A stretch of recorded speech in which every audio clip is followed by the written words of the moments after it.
Mesdames et messieurs les membres des comités de gestion des établissements d'enseignement supérieur et universitaire, parmi lesquels je vais citer mesdames et messieurs les recteurs, mesdames et messieurs les directeurs généraux, mesdames et messieurs les secrétaires généraux en charge de la recherche, mesdames et messieurs les chercheurs, très chers compatriotes.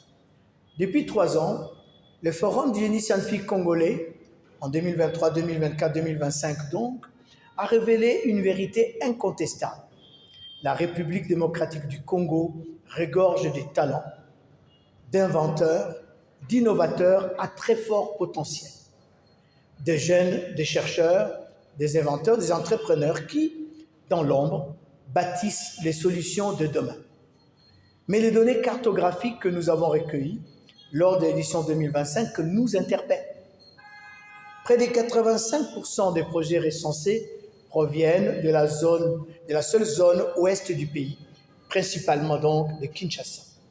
Ces déséquilibres géographiques ne reflètent en rien la réalité du génie congolais, car les projets venus des autres provinces, bien que moins nombreux, se sont distingués par leur originalité, leur pertinence et leur impact.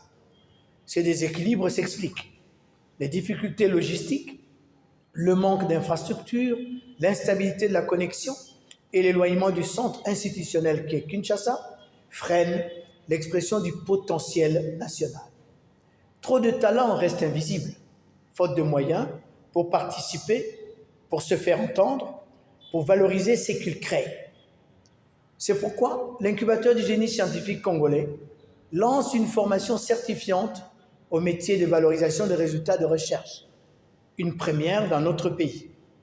Cette formation, sous l'impulsion de son Excellence Madame la Ministre de l'Enseignement supérieur, universitaire, recherche scientifique et innovation, cette formation, disais-je, vise à doter chaque province, chaque université, chaque centre de recherche, chaque incubateur et chaque start-up d'agents capables de détecter, structurer, documenter et porter les résultats de recherche vers un impact concret. Elle se déroulera par période et par province pour garantir l'inclusion territoriale et rapprocher les compétences des réalités locales. Nous appelons ainsi toutes les institutions académiques, scientifiques et entrepreneuriales à désigner leurs représentants, en général, en moyenne, 3 par institution. Car valoriser nos résultats de recherche, c'est transformer nos idées en solutions, nos découvertes en industrie, notre savoir en souveraineté. Le génie congolais est partout. Il est temps qu'il soit visible partout. Rejoignez-nous donc, formons ensemble les bâtisseurs de la République démocratique de demain. Mesdames et messieurs les recteurs, mesdames et messieurs les directeurs généraux des établissements d'enseignement supérieur et universitaire, vous avez tous reçu et lu, bien entendu, l'instruction académique 027 du ministère de l'Enseignement supérieur, universitaire, recherche scientifique et innovation.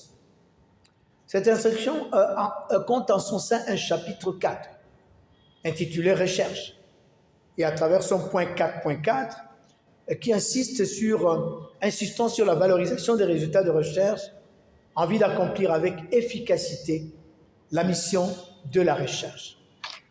Son Excellence, Madame la Ministre, instruit chaque établissement de mettre en place une cellule de valorisation des résultats de recherche avec une ligne budgétaire spécifique.